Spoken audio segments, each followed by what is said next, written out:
Welcome to 10 Principles for Early Success, Tips that Works for Rockies. My name is R.K. Shetty. I am from India, Zone Chairman for India, Sri Lanka and Nepal. I am the moderator for this session. Friends, now I have a proud privilege and honor of introducing the speaker, Merlyn Fernandes. Merlyn Fernandes, one of the India's finest agent advisor, accidentally joined the insurance business only to discover she had the ability to help the people achieve their family security and improve their quality of life for present and the future. She qualified for MDRT 2003 and 2004. Her presentation on the 10 commandments of insurance was her first debut as a speaker at New York Life pre-MDRT meet at Hanam, which has made her company Max New York Life and her country proud. Her speedy success, especially as a developing country, has helped fellow agents to dream big and aspire for greater heights. Having carved out a niche for herself in the professional world, today Merlyn is a confident young professional who believes nothing is impossible. Hardworking, disciplined, and self-motivated, the perfectionist knows how to balance the professional and personal life equally well. A mother of two, a daunting wife, Merlyn is a fun-loving, full of enthusiasm, and believes in enjoying every moment of life. To the fullest, she is the creative person and loves music and the painting. So, ladies and gentlemen, please put your hands together to give a warm MDRT welcome to Merlyn Fernandes.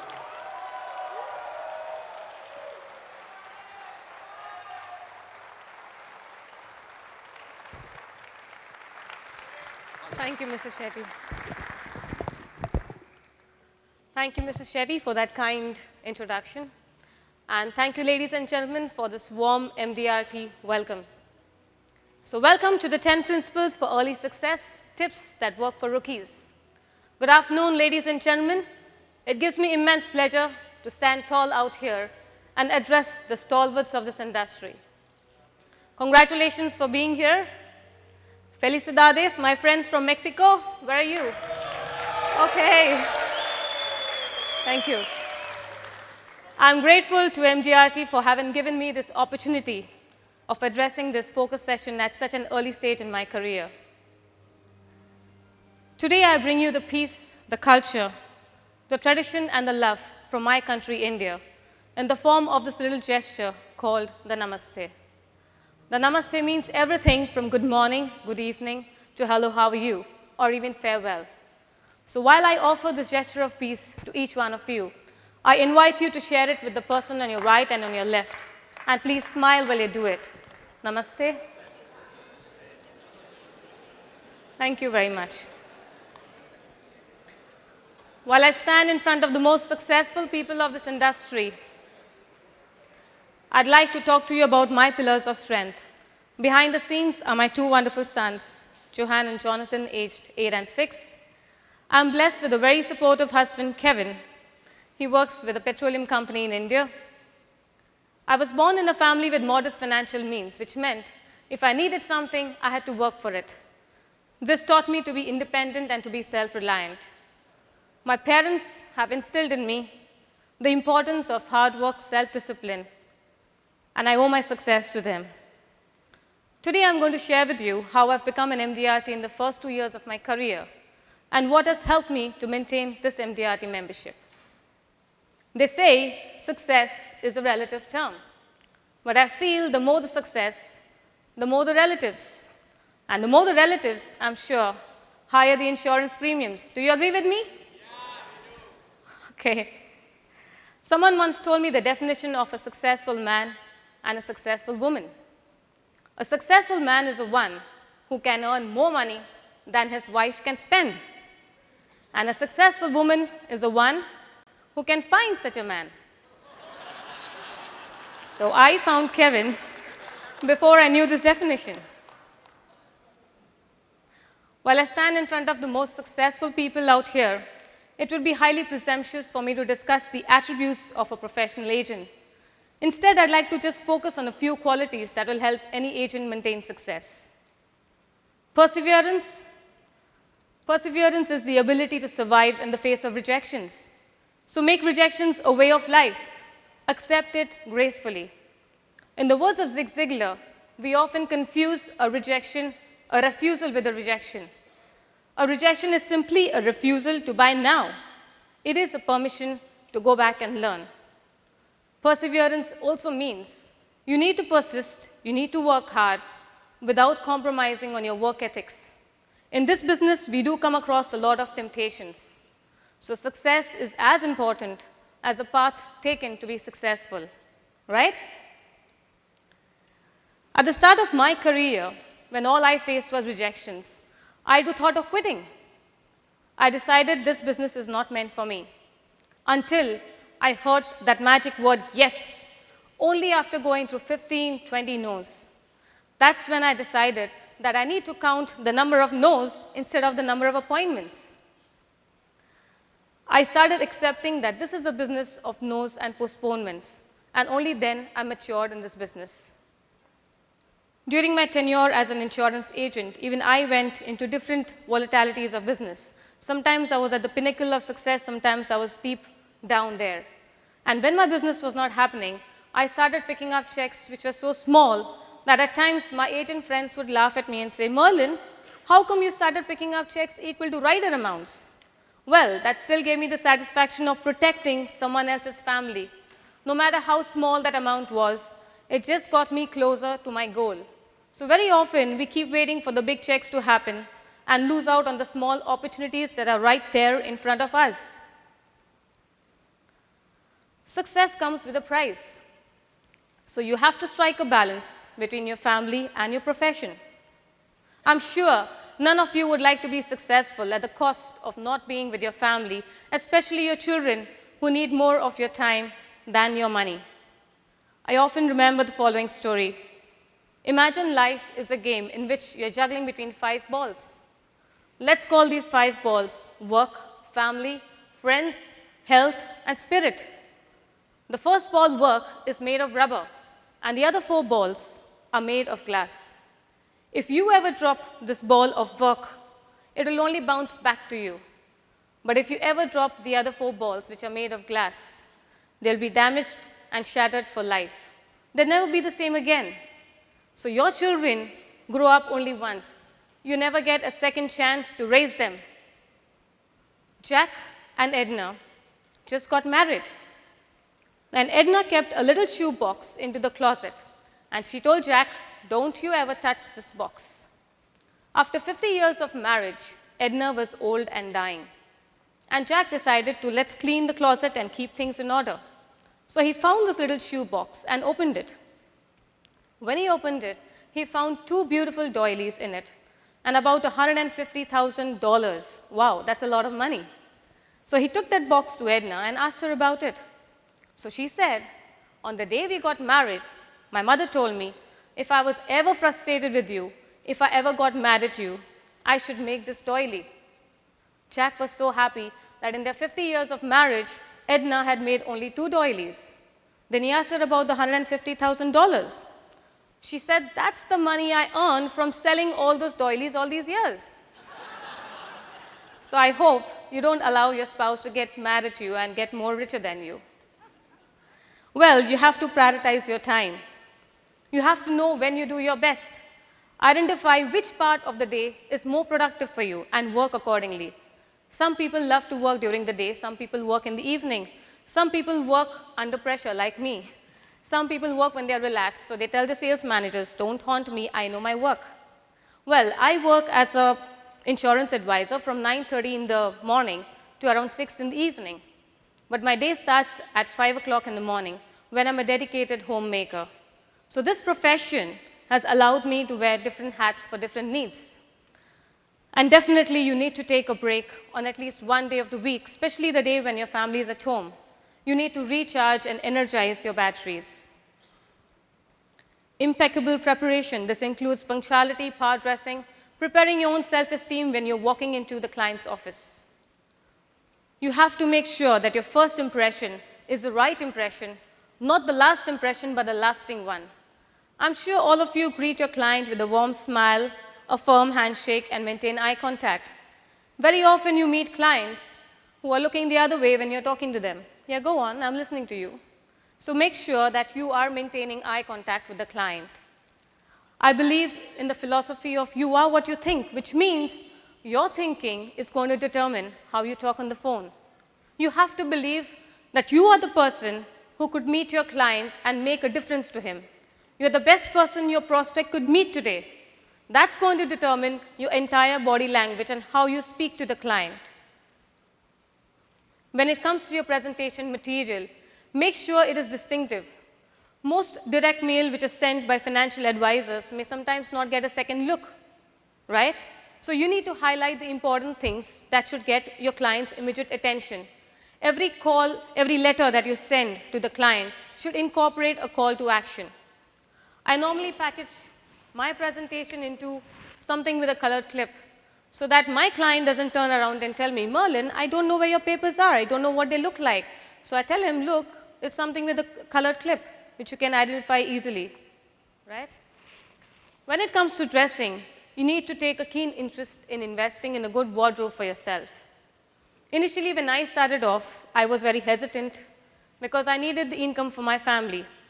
But someone once told me, Merlyn, clothes don't make the person, but they definitely make 90% of what you see of him.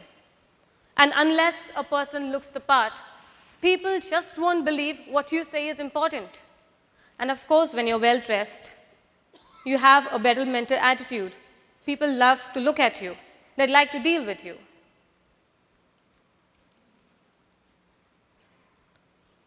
I feel an agent advisor should be an emotional person. He should be passionate, warm, friendly, and expressive, right? Only then can you connect with your heart. Only then will you sell with feelings. We are selling something which is totally intangible. You have to help the client feel the product.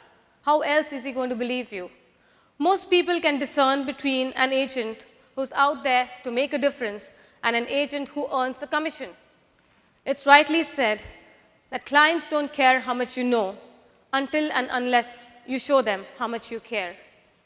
You have to help your client focus on love and obligation and ensure that their family is taken care of so that his family can live a life of dignity and self-respect. That is your responsibility and mine. So we have to do this. I remember once I was sitting across the table of a high net worth client, and he was talking to his wife on the phone about getting ready for a routine medical checkup the very next day at one of our diagnostic centers. The moment he hung up the phone, I suggested, why don't you do your routine medical checkup with our insurance checkup and do it at the same time and the same place? This will save you the trouble of doing the whole thing again. Normally, people who are really taking care of their health, they'd like to do routine checkups every 6 months. So I suggested this to him, and he quite liked the idea. At that point of time, we had not even signed the application form. Anyways, the medicals were done the very next day, and the application was signed the very same day. That was one of my biggest checks, which helped me to qualify MDRT the first time. Had I not suggested this insurance checkup at the same time, probably I would never have made it or never had the opportunity.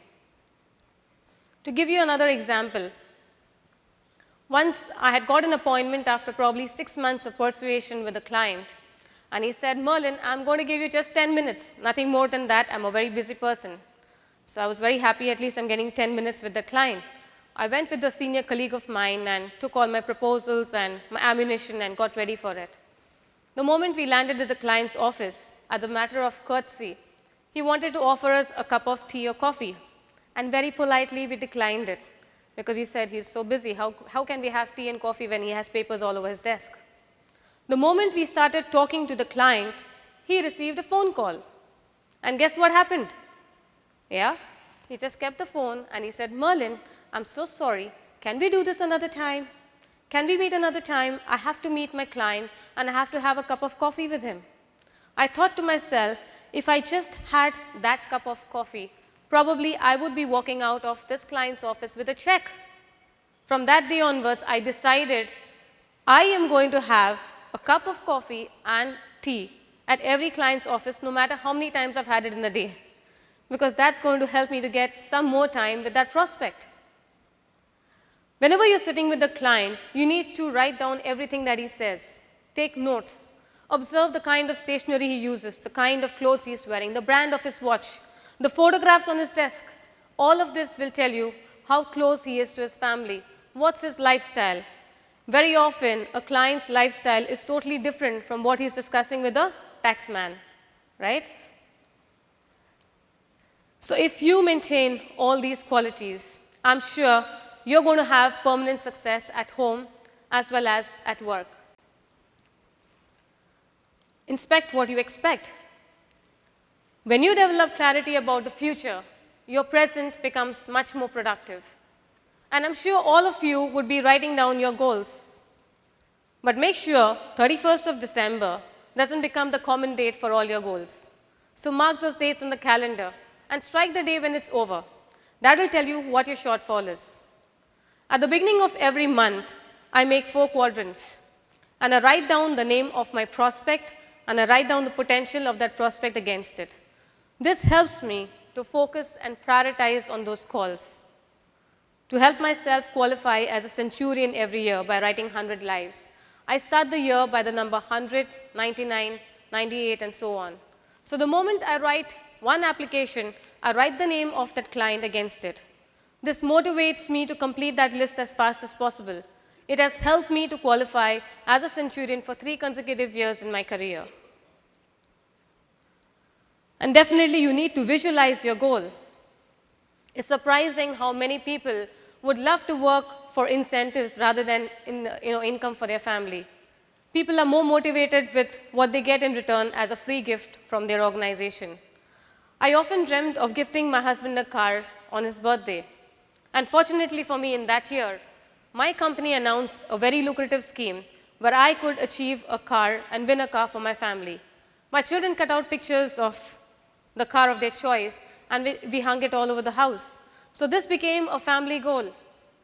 Achieving this goal helped me not only to win the car for my family, but more importantly, it was a turning point in my life and in my career. It helped me to unleash my true potential. It helped me to realize the power which is inside me. So I'm very grateful to this organization which allowed me to help me to remove my potential from within me. It awakened the giant within me. While I'm talking of goal setting, on the 4th of January 2004, while I was sitting down all excited because 2003 was the pinnacle of success for me. I'd achieved all the accolades and all the recognition platforms in my organization. So while I was sitting down and writing down my 5-year goals, I suddenly got a call from my house. And my mom was on the other line, and she said, "You have to come home immediately. Your father is not well." I said, "What happened?" He was diagnosed with lung cancer. At that moment, I had that goal sheet right in front of me, and I was wondering, here is 2004, I want to be a COT, I want to be XYZ, and this is what has happened. What do I do with these goals? How am I going to achieve it? I need to be with him for as much time as possible to give him the best in terms of treatment and care and love. So when you're sitting down with your goals, even when you face adversities and challenges in life, don't let them go away, because everything has a plan for you.